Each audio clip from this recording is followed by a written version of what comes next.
Okay, so for me, actually, what happened was that I have had a career in advertising, writing campaigns, and so that teaches you a lot. And also, I think almost every person who is writing in some form or the other in advertising has wanted to write fiction.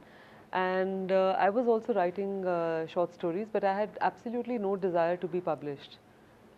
Strangely enough, I was just writing stories that were for myself, and I built up a small collection, which were actually quite different from the first thing that I got known for, and that happened by quite an accident, where one anniversary night I had some house guests over, and they were slightly demanding and difficult house guests, and we went out for dinner, and everything that could go wrong was going wrong. The chicken was too chickeny, the ice cream was too sweet.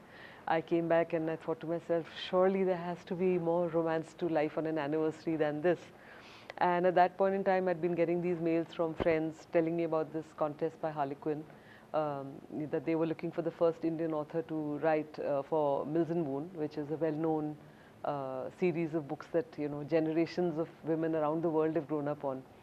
So as a result of what had happened, I sat down and wrote this story, and it was also came about as a result of the fact that I was learning yoga at the time, and I thought of this title, which was called the Love Asan, and I thought of a story which was built around a yoga instructor who falls in love with a younger man, a student who walks into her class.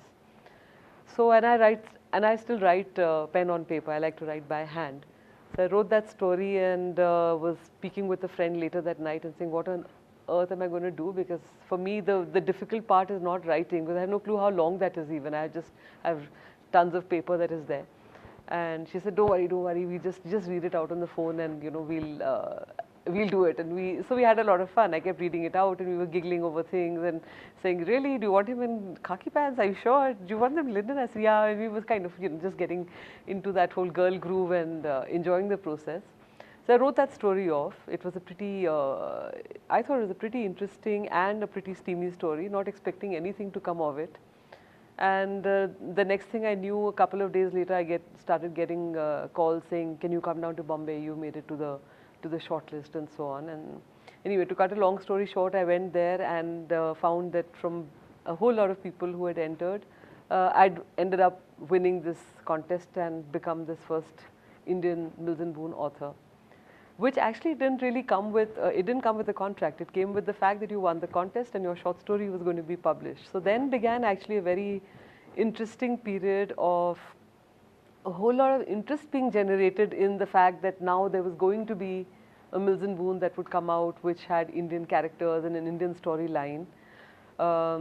Except for the fact that I had to work with, editors who were in the UK, and they didn't yet have in India, exposure maybe, or they weren't really aware of some things which are very typically Indian. So then began this very long process of both, sharing and learning from each other. They would be very surprised when I would say that it's quite normal in India, for say if it's a 30-year-old man to have his mother living with them. They were quite amazed, and they said, no, really, but it, it took away from the alpha maleness of this guy. Are you sure? I said, yes, but it's okay. The mother's living with him. It's not like he's living off his mother or something. He's a successful man in his own right. Or the fact that in India the arranged marriage situation, where a person can have pressure bearing down on them, saying, "Mil to lo, at least meet this person," and you can have family going on, for both men and women, saying, "Where is the harm in meeting somebody?" Now, this was completely alien, saying that for them, an arranged marriage is a marriage of convenience, which is a business arrangement kind of thing. So there was this whole process where I was saying that, yeah, well, this happens in India. And also for me, there was the process of learning where there was, Mills and Boon stands for something. When a reader picks up a Mills and Boon, they're expecting the love to take its own tumultuous, heavy, emotional kind of path that it does. And of course, there is always the guaranteed happy ending. So, between me trying to understand how this works, it is almost like a franchise. It's like if you write for, say, Disney or something, there is an expectation that you have with that comes with it, and yet you want to make sure that you give it enough of yourself. You know, as an author, you want to bring your own thing to it, your own story. Definitely, as the first Indian author, you also want to make sure that you've used this opportunity to bring a lot of unique Indian stuff. You know, not just terms and not just phrases, but to bring in situations which are important to the storyline. So, for instance, if I'm using even a festival, like if I'm using Diwali in the book, where there is an Indian association of the fact that it stands for this festival of lights or whatever, and there is this joy associated mostly if you have a good family life. But in this hero's life, it has certain associations which are connected with his past. So it has to be meaningful, obviously. You know, you can't just be throwing in India without meaning. So that's why Lavasan is a very special book to me. I think at this festival it's been even more special because the panel that I was on this morning was called Lavasan, Twists and Turns in Romance. It was, you know, really sweet to have the panel that was also named after the book. You know, it started out initially with the fact that it was supposed to be for an international audience. So we, you know, made sure that, you know, whatever you were using, if you were using even these situations that I was talking about, you know, arranged marriage and so on, we then again eventually tried to stay away from it because initially the editors, you know, were of the opinion that the Western reader wouldn't get it. But eventually the book was first launched only for an Indian audience, and then it went to South Africa and went to a couple of other countries where it was an amazingly popular book. So I think that, you know, what we started off thinking that would, you know, perhaps only be understood in India and in the Indian context, worked quite universally. For it? Oh yes, oh yes. So now there are a lot of Indian authors who are writing for Mills and Boon, and they have a lot of titles that come out every month, and among that there is usually at least every other month there is an Indian author that comes out as well. I wanted to explore other writing as well before, you know, saying I want to write more Mills and Boons. It was a great opportunity for me to be published first, and it, you know, got me a lot of got a lot of interesting kind of experiences in the course of that. One of which, for instance, was you know, when I went on to this show with this lady called Jenny Murray on Radio 4 on BBC, and I was in a discussion with somebody with a very famous author for Mills and Boon called Penny Jordan, and Penny Jordan was, you know, one of their largest selling and very well loved authors, and there I was, the new kid on the block, literally, you know. And it was a great experience, and Penny passed away recently, so I think I really treasure that opportunity that I had to hear from her, to have her feedback as well on the story I was writing, and it was, they got actors to narrate a scene that I'd written, and it, you know, was aired. So those are some very special things that came out as a result of this experience. I personally think it's hard work to make romance flow nicely and smoothly and to get the kind of effect that you want. You know, for instance, if your character is a little bit of a perfectionist, you know, getting that balance right in terms of her being perfectionistic but not being unbelievably annoying, you know.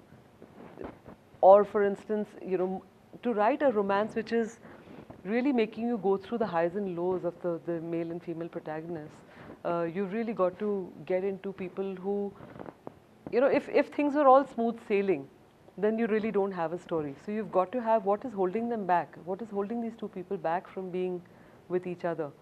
So you may have self-destructive you know, traits in you which end up making you sabotage things for yourself every time it comes to being able to commit to something or whatever. So again, even things like that self-destructive trait, you know, what is the point where you can empathize with that character, and what's that point where you're going to say, oh, come on already, you know, you reach that point where you can get annoyed with that character. So you know, finding that balance in your writing, it is not that easy. It's easy to see as a reader or as a viewer. I think once you decide what voice you're going to write in, yeah, because unless you've decided that you're going to use multiple voices to do it, which I've done in the young adult stories that I wrote. And it was good fun. It was a great exercise, you know, to put myself, for instance, in the Penguin short stories where I was trying to write from the point of view of, say, a 19-year-old boy, and to think what matters to him, you know, how is he viewing this girl and how has she been seeing him. It was but in the Mills and Boon,